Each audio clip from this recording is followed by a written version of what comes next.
Hello everyone, क्या हाल चाल है सभी के।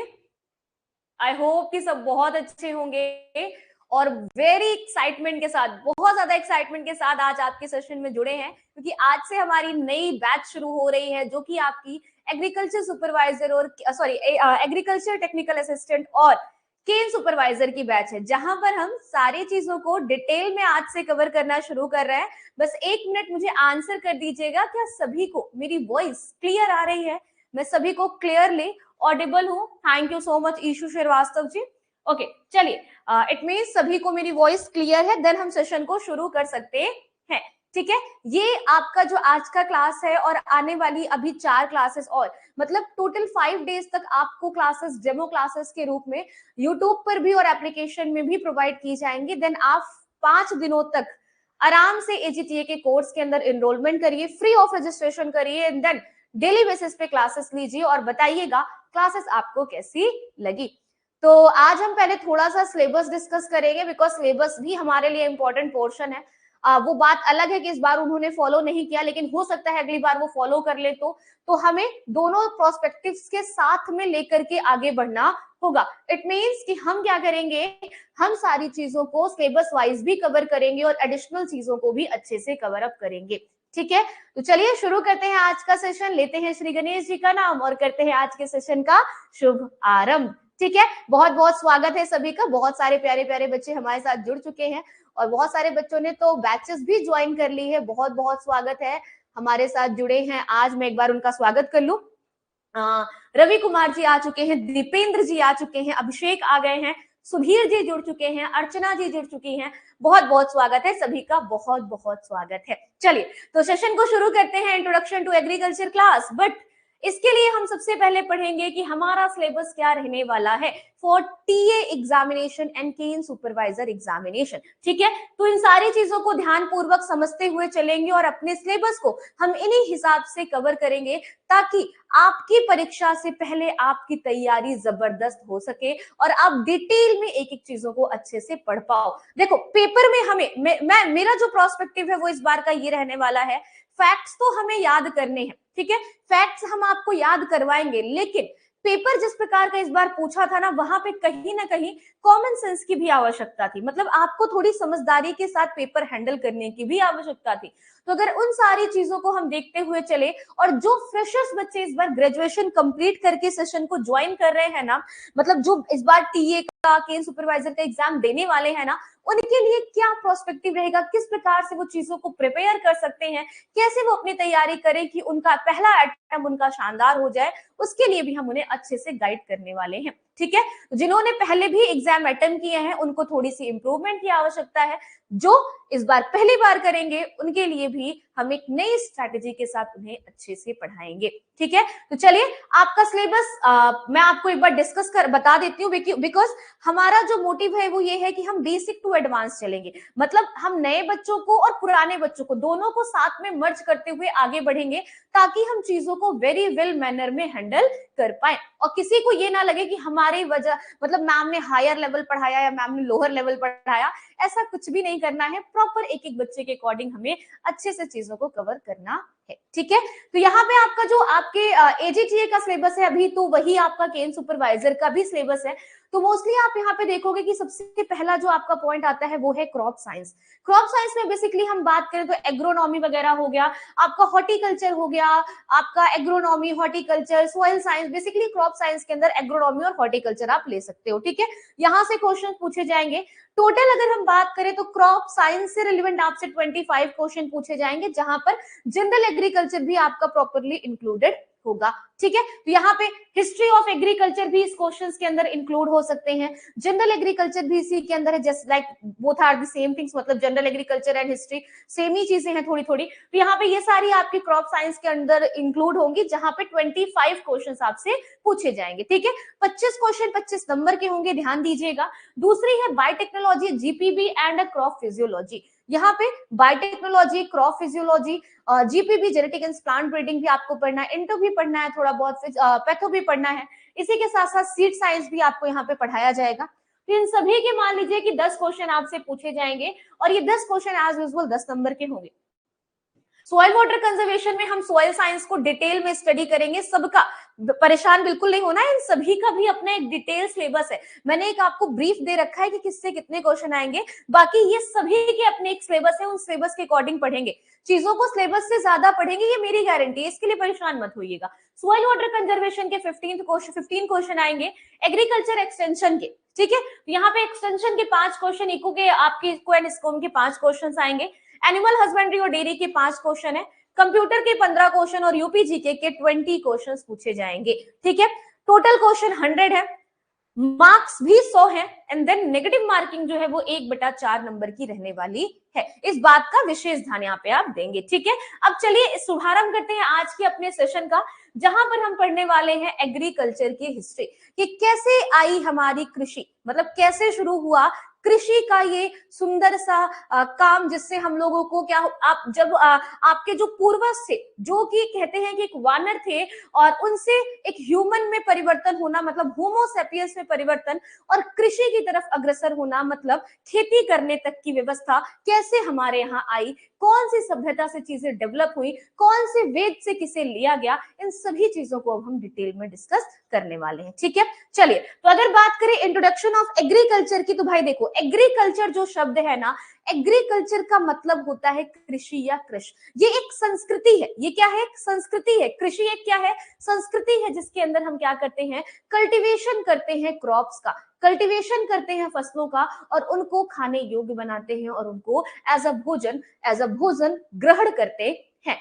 अब बेसिकली जो सेकंड मोस्ट इंपॉर्टेंट बात है वो ये है आपके लिए कि जो एग्रीकल्चर शब्द है ना, इसका मतलब क्या होता है। मैंने अभी आपको बताया, एग्रीकल्चर शब्द का मतलब है, agri means soil and culture means cultivation. Agri का मतलब होता है मृदा, और कल्चर का मतलब होता है कल्टीवेशन, मतलब सॉइल के अंदर कल्टीवेशन करना ही क्या कहलाएगा, एग्रीकल्चर कहलाएगा। ये बात यहाँ पे ध्यान रखनी है, ठीक है। नेक्स्ट कह रहा है, एग्रीकल्चर कोई छोटा मोटा सब्जेक्ट नहीं है, ये एग्रीकल्चर किसी चीज से बाउंड नहीं है, ये एक बहुत ही बड़ा विस्तार है, बहुत ज्यादा चीजें इसके अंदर आती हैं, जैसे कि आप इसके अंदर ब्रॉड टर्म है, जैसे कि आप प्रोडक्शन भी पढ़ते हो इसके अंदर, साथ ही साथ livestock farming, fisheries, forestry, इन सभी चीजों को आप एग्रीकल्चर के अंदर पढ़ते हो। तो एग्रीकल्चर एक ब्रॉड सब्जेक्ट है, जिसके अंदर हम ढेर सारी चीजों का अध्ययन करते हैं, ठीक है।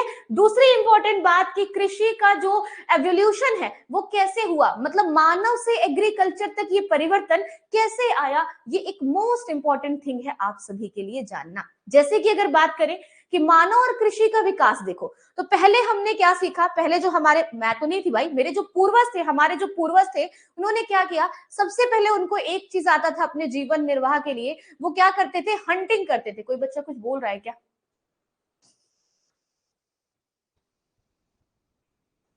हाँ जी, एजीटीए का बैच है अलग, एजीटीए का ही बैच है आपका, और ये आपकी आज की पहली डेमो क्लास है, ठीक है। ओके, चलो, तो यहाँ पे अगर हम बात करें हंटिंग की, हंटिंग में पहले जब मानव ने को ये फील हुई कि भाई हमें बहुत तेजी से भूख लगी है, अब हमें भूख लगती है, अब उसने अपने भूख का जुगाड़ सोचा। जुगाड़ जैसे हम और आप सोचते हैं, तो उसने सोचा कि हम क्या खाएं क्या खाएं क्या खाएं, उसे कुछ नहीं समझ में आया खाने के लिए, तो उसने देखा जानवरों को, क्या देखा, जानवरों को देखा, और उन जानवरों को वो हंटिंग शिकार करके खाने लगा, उनको शिकार करके कच्चा खाने लगा। फिर धीरे धीरे आग का आविष्कार हुआ, उन्होंने क्या किया, आग से जब वो आगे आविष्कार किया, तो उन्होंने आग में उन चीजों को पका करके खाना शुरू किया। देन ह्यूमन का एवोल्यूशन शुरू हो गया है।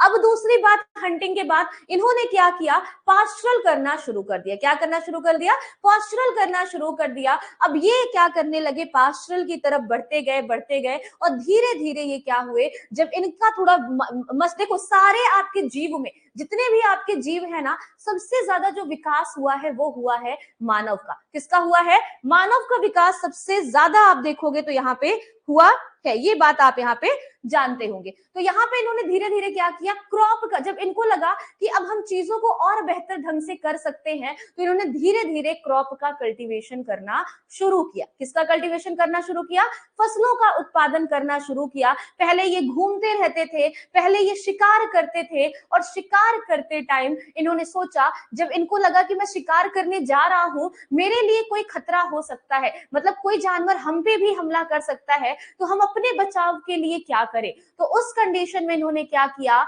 सबसे पहला जानवर को पालतू बनाया। अब आप सभी मुझे जल्दी से चैट सेशन में लिखिए, सबसे पहला एनिमल कौन सा था जिसको यहाँ पे पालतू बनाया गया, डोमेस्टिक बनाया गया फॉर सेल्फ डिफेंस, अपनी सुरक्षा के लिए। जल्दी से आंसर करिए, वो जानवर कौन सा था। सभी बच्चे आंसर करेंगे, मुझे चैट वहां से थोड़ी दूर से दिख रही, मैं फोन में ऑन कर लेती हूँ। जल्दी से आंसर करेंगे, सबसे पहला एनिमल कौन सा था जिसने सबसे पहले, जिसको मानव ने सबसे पहले क्या बनाया, पालतू बनाया था। जल्दी से आंसर करेंगे। अभी तक आंसर नहीं आया भाई, ऐसे कैसे काम चलेगा, जल्दी से आंसर करो।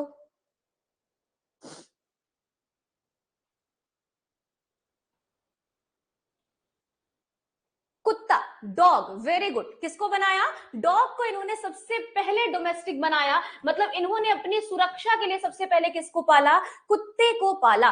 और ये आपकी जो डॉग को इन्होंने सबसे पहले पाला, इसका साक्ष्य कहां से मिलता है, इसके बारे में हमें पता कहां से चलता है, तो याद रखिएगा इजराइलीन सभ्यता के द्वारा हमें ये पता चलता है। किसके द्वारा, इजराइल की सभ्यता द्वारा हमें ये पता चलता है, इजराइल की, कि सबसे पहले जो एनिमल को पालतू बनाया गया था वो कौन सा था, वो डॉग था। दूसरी बात, पहली बात क्लियर, ठीक है। अब इन्होंने अपने सेल्फ डिफेंस में चीजें करना शुरू किया। फिर इन्होंने क्या किया, ये पहले तो घूमते रहते थे एक जगह से दूसरी जगह, शिकार करते थे। अब धीरे धीरे ये क्या हो रहे हैं, ये धीरे धीरे घूमने वाले व्यवहार से थोड़ा सा स्थिर हो रहे हैं और ये क्या कर रहे हैं, एक जगह पे रुकना पसंद कर रहे हैं। जब ये एक जगह रुकने की व्यवस्था बनने लगी तो इनके दिमाग में धीरे धीरे क्रॉप कल्चर ग्रोथ किया। क्रॉप कल्चर का मतलब क्या हुआ, इन्होंने खेती का एक माइंडसेट बनाया और खेती करना शुरू की। अब ये क्या हो गए, पास्चर से खेती की तरफ बढ़ गए, क्रॉप कल्चर की तरफ बढ़ गए। अब इन्होंने क्या किया, खेती की,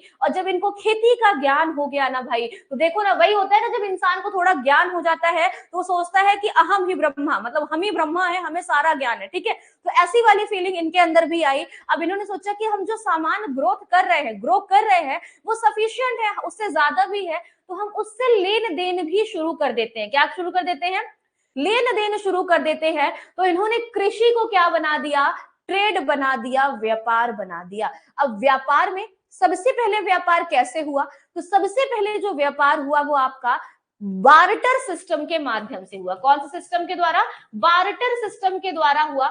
बार्टर सिस्टम का मतलब होता है कि इन्होंने क्या किया, आप मेरे से गेहूं ले लो, आप मुझको चावल दे दो, आपको मैं चावल दे दूंगा, आप मुझे तेल दे दो। तो इन्होंने क्या किया, ये लेन देन वाला सिस्टम शुरू किया, जो इनका एक व्यापार का प्रोसेस बना, जिसे हमने बार्टर सिस्टम के नाम से जाना। तो ये था आपका एक तरीका, जब क्या हुआ, एवोल्यूशन, मैन से आपके एग्रीकल्चर की तरफ विकास बढ़ता गया। दूसरी मोस्ट इंपॉर्टेंट बात अगर हम करेंगे तो यहाँ पे आपसे अब कुछ पूछते हैं, कुछ ईयर्स कि कब किस चीज का उत्पत्ति हुई। देखिए, जब ह्यूमन क्या हुए, यहाँ पे आपके अगर आप देखो 17 मिलियन साल पहले क्या हुआ था, प्रोमिनेंट थे आपके एनिमल्स, ठीक है, जानवर से, फिर धीरे धीरे वो वानर में आए, वानर के बाद वो ह्यूमन में परिवर्तित हुए, ह्यूमन से वो ह्यूमन आपके क्या हुए, होमोसैपियंस और होमो इरेक्टस में आए ना, उसके बाद से ये सारी चीजें क्या हुई, शुरू हुई। तो ये ओवरऑल क्या था आपका पूरा मैन से एग्रीकल्चर का एवोल्यूशन था, जो कि आपके एग्जाम के लिए थोड़ा सा इंपॉर्टेंट है, बिकॉज हम बेसिक चीजों को जब दिमाग में माइंडसेट बना के रखेंगे ना, तो चीजें काफी अच्छे से आगे आप क्लियर कर पाओगे। क्या मेरी बात सभी को समझ में आई है, फटाफट से एक बार आंसर करिए कि यस मैम, हमें इतनी बातें तो अच्छे से समझ में आ ही गई हैं। देन हम उसके आगे बढ़ते हैं, फिर आगे की चीजों को डिस्कस करते हैं। रवि जी फटाफट से आंसर करेंगे, दीपेंद्र आंसर करेंगे, आकाश मौर्य आंसर प्लीज जल्दी से। बहुत सारे बच्चे भाई चैट से ऊपर चले गए, एक minute wait, Ishu Srivastava answer करिए प्लीज, एंड रवि कुमार, अभिषेक, आनंद, आकांक्षा, सौम्या, सोनाली, फटाफट से आंसर करिए प्लीज। सभी को ये चीजें क्लियर हो गई हैं, देन हम आगे बढ़ते हैं।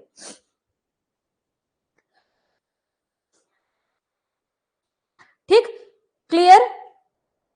अच्छा, कभी कभी पूछता है पहला ट्रू मैन कब आया था, मतलब पहले ट्रू मैन के होने का साक्ष्य हमें कितने सालों पहले मिला था। तो फर्स्ट ट्रू मैन का जो साक्ष्य है ना भाई, उसके लिए भी याद रखना, फर्स्ट ट्रू मैन आपको पहला व्यक्ति जो आपको वानर से इंसानों में परिवर्तन दिखा, तो 1.5 मिलियन साल पहले। कब? 1.5 मिलियन साल पहले आपको ऐसा दिखा था। ठीक है, क्लियर सभी को? रवि कुमार जी,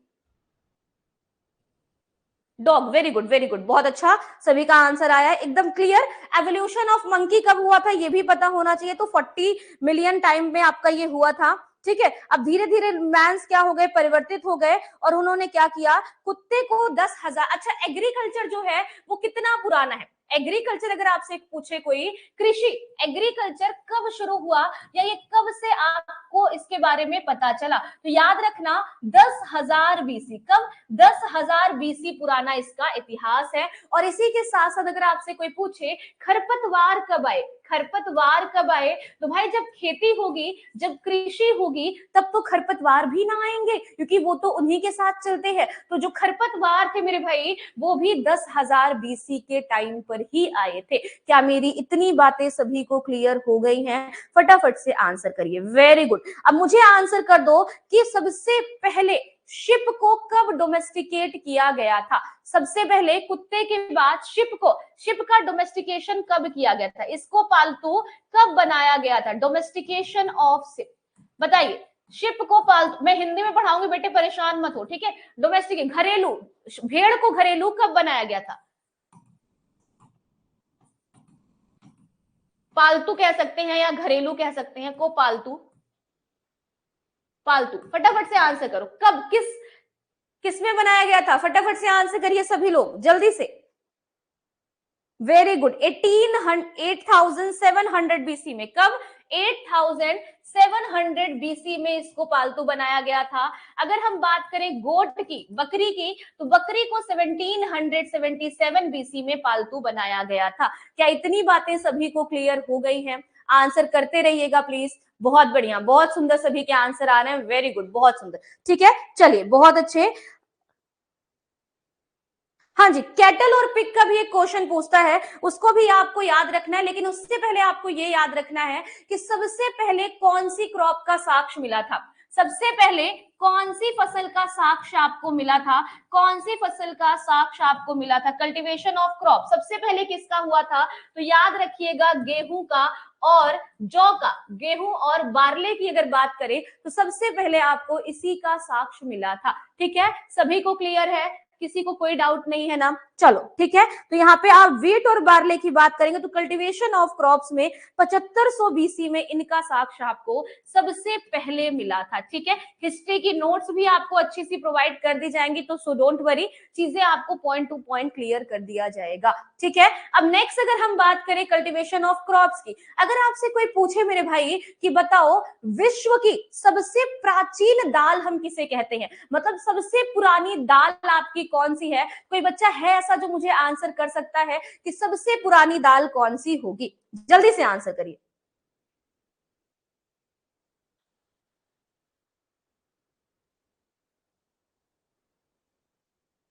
बताइए फटाफट से।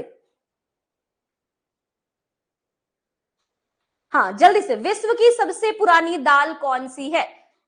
आंसर करेंगे, बहुत बढ़िया, बहुत सुंदर, एक ही बच्चे का आंसर आया और सबसे बढ़िया आंसर आया है। अगर विश्व की सबसे पुरानी दाल, विश्व की सबसे पुरानी दाल, मतलब जिस सबसे पहले जो दाल पाई गई है, सबसे पुरानी दाल की बात करेंगे, वो आपकी कौन सी है? मसूर है भाई। कौन सी है? मसूर है, इसको याद रखिएगा। मसूर की कल्टीवेशन का साक्ष्य भी हमें कब मिला था? 7500 बीसी के अंदर ही मिला था। ठीक है, कब मिला था? 7500 बीसी के अंदर हमें मसूर के कल्टीवेशन का भी साक्ष्य मिला था। दूसरी बात, हमने कल्टीवेशन किसका शुरू किया? कल्टीवेशन के पर्पस से पहली दाल जो उगाई गई थी वो कौन सी थी? कल्टीवेशन के पर्पस से, मतलब खेती के पर्पस से, इसका तो हमें एज यूजुअल साक्ष्य मिला।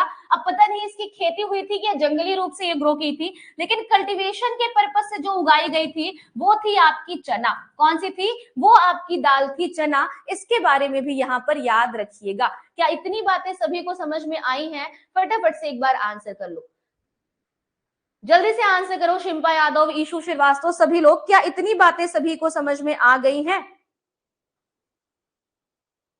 अच्छा, मक्का की खेती, एक क्वेश्चन और आपसे एग्जाम में पूछता है कि मेज की खेती कब शुरू की गई थी? मेज कल्टीवेशन कब शुरू किया गया है? फटाफट से आंसर करिए। और कैटल को पालतू कब बनाया गया था? मैंने लिखा था शायद अभी, कैटल को पालतू कब, आपके जो गाय वगैरह थी उनको पालतू कब बनाया गया था? तो कैटल को पालतू तो 6600 बीसी में बनाया गया था।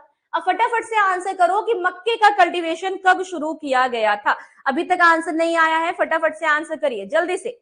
बहुत बढ़िया, वेरी गुड। 4400 बीसी में। कब? 4400 बीसी की अगर बात करें तो 4400 बीसी में मक्का का कल्टीवेशन शुरू किया गया था। वेरी गुड, बहुत सुंदर आंसर आया। अभिषेक का आंसर सबसे पहले आया है। वेरी गुड अभिषेक। सबसे इंपॉर्टेंट पोर्शन है आपका हिस्ट्री का पोर्शन, आपको तैयार होना चाहिए। चलिए अब दूसरी बात करते हैं कि अगर हम बात करें जो कृषि है ना, कृषि का विकास सबसे पहले कहां से हुआ है? मतलब कौन सी सभ्यता ऐसी है जो हमें कृषि का साक्ष्य देती है? पहला क्वेश्चन ध्यान से सुनिएगा, कौन सी सभ्यता है जो हमें कृषि का साक्ष्य देती है? फटाफट से आंसर करो, कौन सी सभ्यता है? सभी को पता है कौन सी सभ्यता है, जल्दी से बताओ। कौन सी सभ्यता है जो हमें कृषि के होने का साक्ष्य देती है?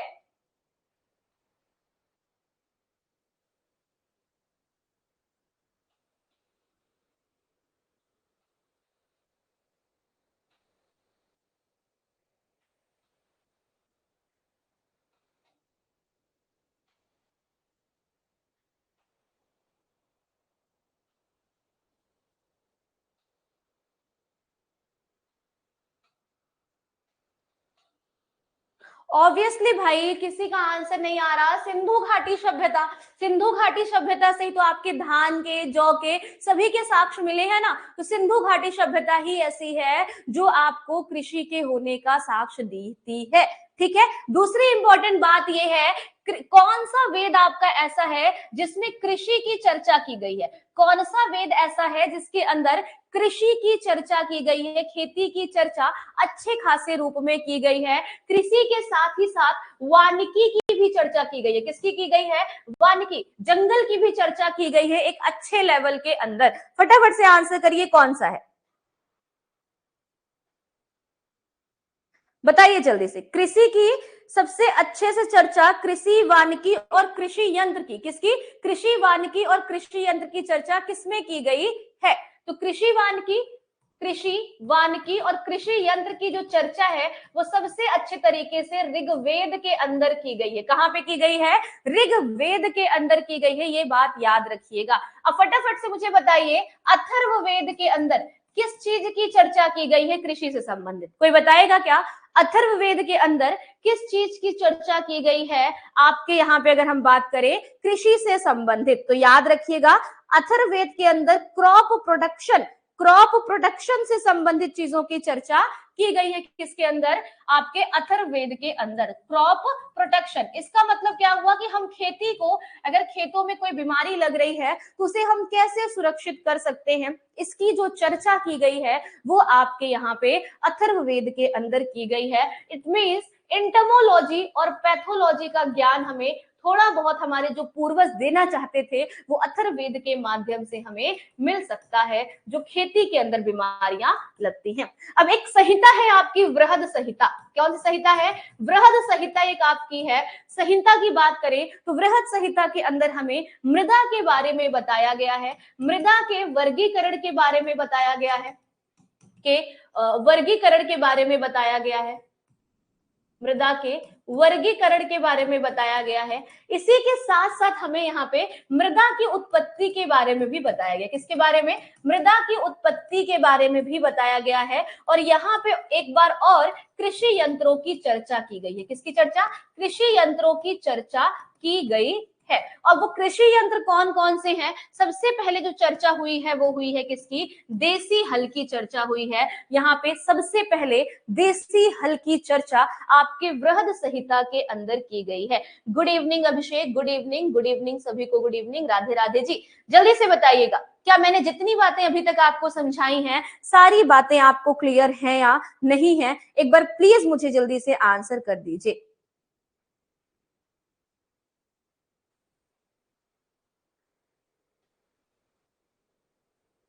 चलिए जल्दी से आंसर करेंगे, इसका आंसर मुझे जल्दी से करिए। क्या इतनी बातें सबसे पहले आपको समझ में आई हैं या नहीं आई हैं? दूसरी मोस्ट इंपॉर्टेंट बात करेंगे हम, तो वो ये है बच्चे कि जुते हुए खेत के साक्ष्य हमें कौन सी सभ्यता से मिलते हैं? जुते हुए खेत के साक्ष्य हमें कौन सी सभ्यता से मिलते हैं? इट मींस कौन सी सभ्यता, सिविलाइजेशन ऐसी है जो आपको ये बताती है कि कल्टीवेशन हुआ है, खेतों में जुताई हुई है, टिलेज हुआ है। तो बताइए जुते हुए खेतों का साक्ष्य कहां से मिलता है? कहां से मिलता? राइटिंग मेरी थोड़ी हिंदी की गंदी है भाई, थोड़ा सा मैनेज कर लेना प्लीज, रिक्वेस्ट है। ठीक है, तो बताइए जुते हुए खेतों का साक्ष्य हमें कौन सी सभ्यता से मिलता है? किसी का, अच्छा मैं फोन ली हूं, मैं फिर भी भूल जाती हूँ, मैं उधर देखती हूँ। चलो, जुते हुए खेतों का साक्ष्य हमें सबसे पहले मिलता है हड़प्पा सभ्यता से। कहां से मिलता है? हड़प्पा सभ्यता के अंदर हमें इनका साक्ष्य मिलता है। ये बात आपको यहाँ पे ध्यान रखनी है। क्या सभी को चीजें क्लियर हो गई हैं? अच्छा, जो आपकी चीजें हैं, जो मैंने स्टार्टिंग में आपको बताया ना, पशु कृषि का विकास कैसे हुआ था? 3 चरणों में हुआ। पहले पशु चरण हुआ, फिर पशुपालन हुआ, फिर फसलोत्पादन। याद रखिएगा, कृषि का जो विकास है ना, कृषि का जो विकास है ना, इसके लिए याद रखिएगा, कृषि का जो विकास है मेरे भाई वो, अच्छा ये सब मैं जो लिख रही हूँ ना, इनकी प्रॉपर नोट्स आपको मिल जाएगी क्लास के अंदर, ठीक है, परेशान मत हो। कृषि का जो विकास है ना, वो 3 चरणों में हुआ था। पहला क्या था? पहला पशु चरण था, जब आपने उसको क्या किया, अपनी सुरक्षा के लिए रखना शुरू किया, अपने घर के बाहर या फिर जहां पे आप शिकार करने जाते थे अपने साथ ले जाना शुरू किया। दूसरा जो चरण था, आपने अब क्या किया, अपने घर के बाहर पशु को पालना शुरू कर दिया। तीसरा था, पशुपालन से जब अब आगे बढ़े तो फसलों उत्पादन आपने शुरू कर दिया, फसलों को लगाना आपने शुरू कर दिया। तो ये 3 आपके कृषि के विकास के सबसे इंपॉर्टेंट चरण हैं, ये आपको यहां पर याद रखना होगा। ठीक है, क्लियर सभी को? आंसर करो जल्दी से, क्या सारी चीजें क्लियर हो गई? जल्दी से बताओ, सभी को सारी चीजें क्लियर, जितनी बातें अभी हमने पढ़ ली हैं? अगर क्लियर है तो फिर बताइए, आपको कुछ और नया बताते हैं। इतनी बातें में अगर किसी को कोई भी डाउट हो तो फटाफट से आंसर कर दो कि यस मैम, हमें यहाँ पे थोड़ा सा भी डाउट रह गया है। तो जल्दी से बताओ, किसी को कोई डाउट है क्या? आई थिंक तो नहीं लगता। अच्छा, चक्के का आविष्कार कब हुआ था, कोई बताएगा क्या? पहिए का आविष्कार कब हुआ था, ये भी आप याद रखना, 3400 BC for your LT grade examination. ठीक है, याद रखिएगा। चलिए, बहुत सुंदर।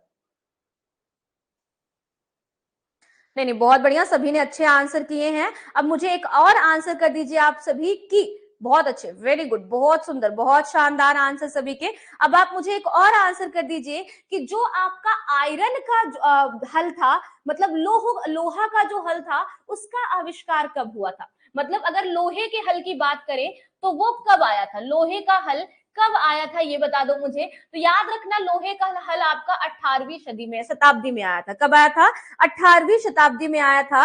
और स्टील का हल आपका 1830 में आया था। कब आया था? स्टील का हल आपका 1830 में आया था। सभी का आंसर बहुत अच्छा आया है, बहुत सुंदर।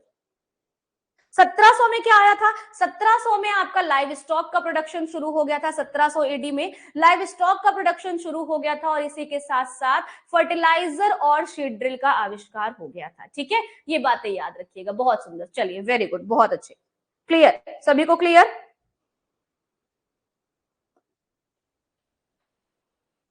ठीक है, चलो अब एक और क्वेश्चन याद रखना, पैडी। पैडी का कल्टीवेशन कब हुआ?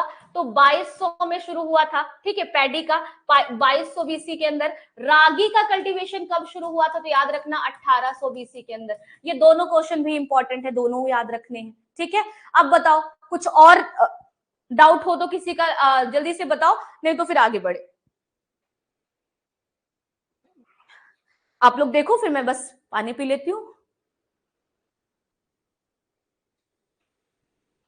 बहुत सुंदर अभिषेक कुमार, नवपाषाण काल में।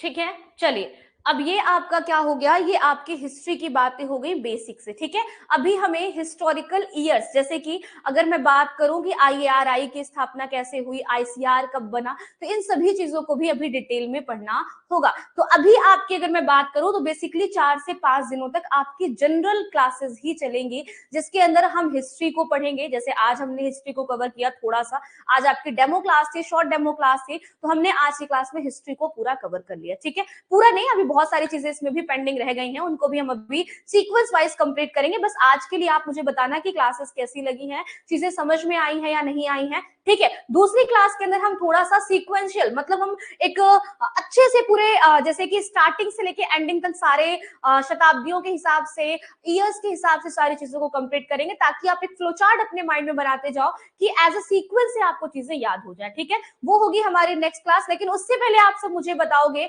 कि उन आपका जो आईएआरआई है ना, उसकी स्थापना सबसे पहले कहां हुई थी और कब हुई थी? जल्दी से आंसर करो। आईएआरआई की स्थापना, हाँ बाइलिंगुअल कोर्सेज होंगे भाई मेरे, बाइलिंगुअल होंगे, सारे टॉपिक्स आपके इंग्लिश और हिंदी बोथ होंगे। मैं आपको ज्यादा तक दोनों भाषाओं में समझाने का प्रयास करूंगी, जितना मैं, जैसे मैं बोल रही हूँ, जैसे मैं समझाने का प्रयास कर रही हूँ, वैसे ही आपको समझाऊंगी। बिल्कुल इसके लिए आप परेशान मत हो, ठीक है। क्लियर? हाँ जी, ठीक है। चलो, तो आप अच्छा, एक और चीज आपको पता होनी चाहिए कि मिक्स फार्मिंग किस, सबसे पहले मिश्रित खेती के बारे में किसने बताया था? मिश्रित खेती के बारे में सबसे पहले किसने बताया था? जल्दी से मुझे आंसर करो। मिश्रित खेती के बारे में सबसे पहले किसने बताया था? जल्दी से। Very good. किसने बताया था? डॉक्टर मेहरा ने बताया था। किसने बताया था?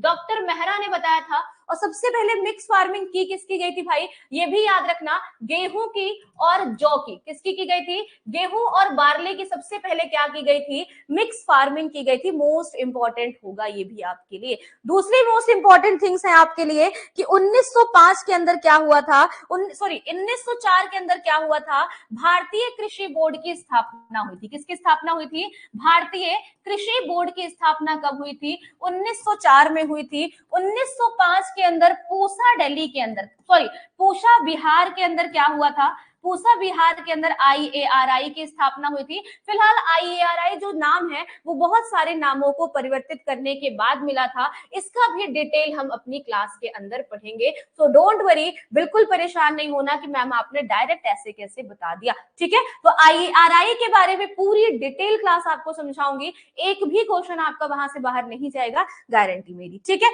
1905 की बात करें तो यहाँ पे पूसा बिहार के अंदर आईएआरआई की स्थापना हुई। उसके बाद अगर आप देखो तो 1935-36 में, 1935 में एक भूकंप आया, जिसके कारण से ये बिल्डिंग ढह गई और इसको 1936 के अंदर कहां पे ट्रांसफर कर दिया गया? 1936 के अंदर इसे पूसा दिल्ली के अंदर ट्रांसफर, नई दिल्ली के अंदर ट्रांसफर कर दिया गया। इस बात को ध्यान दीजिएगा। दूसरी मोस्ट इंपॉर्टेंट बात है, इसी के साथ साथ एक और आपकी एपेक्स बॉडी है जिसे हम आईसीआर कहते हैं, इसकी स्थापना कब हुई थी? तो सभी बच्चे मुझे फटाफट से बताइएगा। ईयर मैं बता देती हूँ 929। दिन और तारीख, तारीख और महीना आप बता दो, कौन से मंथ में, कौन सी तारीख को हम आईसीआर फाउंडेशन डे सेलिब्रेट करते हैं, ठीक है। तो जल्दी से मुझे ये आंसर करेंगे, कौन से मंथ में हम आईसीआर फाउंडेशन डे सेलिब्रेट करते हैं? वेरी गुड, बहुत सुंदर, बहुत अच्छे। तो कल की क्लास, आज की क्लास बस इतनी सी भाई, और कल की क्लास में हम ना आपसे डिटेल में चीजों को डिस्कस करना शुरू करेंगे। सारी चीजें टॉपिक वाइज शुरू होंगी, जहां पर हम सारे पॉइंट्स को इंक्लूड करेंगे, सारे ईयर्स को इंक्लूड करेंगे, और बेसिकली हम अभी जो स्टार्टिंग की क्लासेस करेंगे वहां पे ओवरऑल एग्रीकल्चर के बेसिक्स को क्लियर करेंगे। एक बात मेरी बहुत ध्यान से सुन लेना मेरे भाई, वो बात ये है कि अभी जो स्टार्टिंग की आपकी 10 दिनों की क्लास होने वाली है, वो आपके लिए सबसे सबसे सबसे ज्यादा इंपॉर्टेंट होगी for your examination. Because topic तो आप हर जगह पढ़ते होगे, सिलेबस आप हर जगह वही पढ़ते होगे कि सॉइल ये होती है, सॉइल वो होती है, एग्रोनॉमी ये है, क्रॉप क्लासिफिकेशन, दैट्स, आप हर जगह वो सारी चीजें पढ़ते होगे। बट स्टार्टिंग की जो क्लासेस होती है ना, वो आधार होती है। जैसे आप जब ग्रेजुएशन करने गए होंगे ना, तो बेसिक आपको कहां से मिला होगा? आपके एग्रीकल्चर से मिला होगा, जब आपको टीचर आता था और सिर्फ एग्रीकल्चर के बारे में बताता था। दैट्स यहाँ पे भी हम सेम चीजों को यहाँ पे भी करेंगे, सारी चीजें यहाँ पे भी एज यूजुअल चलेंगी। हम बेसिक पहले कब आपके स्टार्टिंग के 10 दिनों में हम सारी बेसिक चीजों को कंप्लीट कर लेंगे, उसके बाद हम चीजों को क्या करेंगे, फर्दर कंटिन्यू करेंगे। ठीक है, ओके। किसी का कोई डाउट है, कोई क्वेश्चन है तो एक बार प्लीज पूछ लीजिए, देन हम आगे बढ़ेंगे। मैम बैच में ऑफर कब तक है मैम? बायलिंगुअल रखिएगा मैम। नोट्स बेटे नोट्स कैसा रहेगा मैम? कंटिन्यू करिए मैम। ओके देखो, नोट्स सारे क्वेश्चंस का मैं एक बार आंसर आप सभी को प्रोवाइड कर दूं कि नोट्स आपकी बायलिंगुअल रहेंगी, डोंट वरी, बिल्कुल टेंशन नहीं लेना। नोट्स आपकी बहुत शॉर्ट होंगी, वन लाइनर होंगी। आप अगर क्लास प्रॉपर ले चुके हो, ले रहे हो, तो नोट्स में आपको कोई दिक्कत नहीं होगी, क्विक रिवीजन नोट्स आपके लिए प्रोवाइड की जाएंगी। दूसरी इंपॉर्टेंट बात, क्लासेस आपकी पूरी तरीके से बाइलिंगुअल होंगी, जैसे आपकी नोट्स बाइलिंगुअल होंगी। सारे टीचर जो भी आपको जो भी सब्जेक्ट्स पढ़ाएंगे वो आपको दोनों भाषाओं के अंदर पढ़ाएंगे, सिर्फ हिंदी या सिर्फ इंग्लिश नहीं पढ़ाई जाएगी। कंटेंट भी आपको जो मिलेगा यहाँ पे वो आपको ऐसे ही बाइलिंगुअल मिलेगा, एक साइड हिंदी और एक साइड इंग्लिश, सेम कंटेंट आपको ऐसे प्रोवाइड किया जाएगा। सारी चीजें आपके अकॉर्डिंग है। मॉक टेस्ट भी जो आप दोगे वो भी आपको बाइलिंगुअल ही मिलेगा, दोनों लैंग्वेजेस वहां पे अवेलेबल होंगे। तो सारी चीजें बाइलिंगुअल है, कोई भी भाई मेरा कष्ट में ना हो, कोई भी मेरी बहन कष्ट में ना हो कि मैम अगर हिंदी में पढ़ाई तो मैम इंग्लिश में पढ़ाई, तो आप जब भी बोलोगे मैं तब आपके लिए इंग्लिश में हिंदी में दोनों में क्लासेस अवेलेबल करा दूंगी। ठीक है, मोस्टली कोशिश यही है कि आपकी क्लासेस बाइलिंगुअल चले, आपकी प्रिपरेशन शानदार हो सके। ठीक है, क्लास तीसरा क्वेश्चन आपका था ऑफर की बात, तो ऑफर आज आई थिंक 15 ही है। हाँ आज 15 है, आज 15 तारीख है और 12 बजे तक, रात के 12 बजे तक आज आपका ऑफर वैलिड है। इस ऑफर के बारे में बता दूं, ये मेरा जो कोर्स है वो आपका जो एक्चुअल प्राइस है वो है 1999 रुपीज है, लेकिन ये अभी पिछले वन वीक से ये ऑफर चल रहा था बिकॉज चिल्ड्रंस डे के उपलक्ष्य में। तो आज आपका ऑफर एक दिन के लिए बढ़ाया गया था, इट्स मींस आज 15 के लिए। तो आज रात तक ये ऑफर वैलिड है, जहां पे आपको 50% डिस्काउंट तो प्रोवाइड किया ही जा रहा है, लेकिन उसके साथ अगर आप एग्री 10 का कूपन कोड अप्लाई कर दोगे तो ये बैच आपको मात्र 946 या 49 समथिंग प्राइजेस में मिल जाएगी, जो कि मेरे अकॉर्डिंग मैंने अपने बेस्ट, जितना बेस्ट मैं आपके लिए मिनिमम कॉस्ट रख सकती थी मैंने उतना रखा है। देख भाई, मैं देखो पहले मैं यूट्यूब पे चीजों को फ्री कर देती थी बिकॉज वहां पे मैं चीजों को खुद अकेले हैंडल करती थी। ठीक है, अभी कोई बहुत सारे बच्चे ऐसा भी बोलेंगे तो मैं उनका भी ये डाउट क्लियर कर दूं कि मैम पहले आप फ्री में लेती थी, आप पैसे ले रहे हो, क्योंकि बहुत सारे बच्चे यूट्यूब पे भी ये बोलेंगे। देखो जब मैं आपको स्टार्टिंग में मैंने यूट्यूब पे आप सभी को पढ़ाया ना मेरे भाई, उस समय मैंने आप सभी, मैं वहां पे मैं पढ़ाती थी, मतलब 100% जो मेहनत थी वो सिर्फ मैं करती थी, कंटेंट मैं बनाती थी, सारे वर्क एफर्ट्स जो भी थे वो मैं करती थी। ठीक है, वो मैं करती थी, तो उस कंडीशन में मुझे पैसे नहीं भी मिलेंगे तो चलेगा, बट अगर मैं टीम यहाँ पे आपके लिए लेके आ रही हूँ, आपके लिए टीचर्स लेके आ रही हूँ, देन आपके लिए कंप्यूटर पढ़ाने के लिए एक अच्छे टीचर आएंगे, आपके लिए यूपीजीके के पढ़ाने के लिए एक बेस्ट फैकल्टी, इकरा की फैकल्टी है जो कि अपने में पीसीएस लेवल की प्रिपरेशन कराती है, वो आपको यूपीजीके पढ़ाएगी शानदार लेवल में, तो उनको, और फिर जो आपकी मैम आ रही है आपको पढ़ाने के लिए वो आएंगी, तो थोड़ा सा कॉस्ट यहाँ पे हमें भी उनको पेमेंट देनी होती है। तो इस इन दिस रीजन हमने आपसे बोला है कि आप एक मिनिमम कॉस्ट पे करिए ताकि हम आपके लिए और भी बेस्ट कर सके। ठीक है, तो आई होप आप मेरी इस बात को बहुत अच्छे से अंडरस्टैंड करते होंगे, और मुझे पता है कि मेरे सारे फ्रेंड्स ऐसे हैं कि जो बहुत अच्छे से चीजों को अंडरस्टैंड करते हैं, जिनको इसके लिए कोई भी प्रॉब्लम नहीं होगी। Thank you so much, thank you everyone, thank you. सारे बच्चों के कमेंट पॉजिटिव है, दैट्स मींस एनफ, मेरे लिए बहुत है, बहुत अच्छी बात है। ओके ठीक है, तो आपकी ये क्लासेस रेगुलरली 5 दिनों तक डेमो क्लासेस आपको प्रोवाइड की जाएंगी, और कोशिश मैं ये भी करूंगी कि बाकी मैम सर जो भी पढ़ाएंगे उनकी भी डेमो क्लासेस आपको प्रोवाइड करा दूं, बट थोड़ा सा अभी नहीं करा पाऊंगी बिकॉज एक मैम है, उनके एक एग्जाम है, वो हो जाएंगे, उसके बाद वो आपकी क्लासेस कंटिन्यू कर देंगी, देन थोड़ा सा आप टाइम दीजिए। बाकी कोर्स के लिए मैं गारंटी लेती हूँ, चीजें आपके लिए बेस्ट की गई हैं, बेस्ट तैयारी की, बेस्ट नोट्स प्रिपेयर की गई है, बेस्ट कंटेंट प्रिपेयर किया गया, और आपको पढ़ने में 100% बहुत मजा आएगा। ठीक है, तो मिलते हैं आपसे नेक्स्ट सेशन में, तब तक के लिए स्वस्थ रहिए, मस्त रहिए, अच्छे से पढ़ाई लिखाई करते रहिए, और प्लीज यूट्यूब सेशंस को भी शेयर करिए, चैनल को सब्सक्राइब करिएगा और बेल आइकन पे क्लिक करिएगा, और एप्लीकेशन को भी अपने सारे दोस्तों के साथ शेयर करिएगा। थैंक यू सो मच, जय हिंद, जय भारत।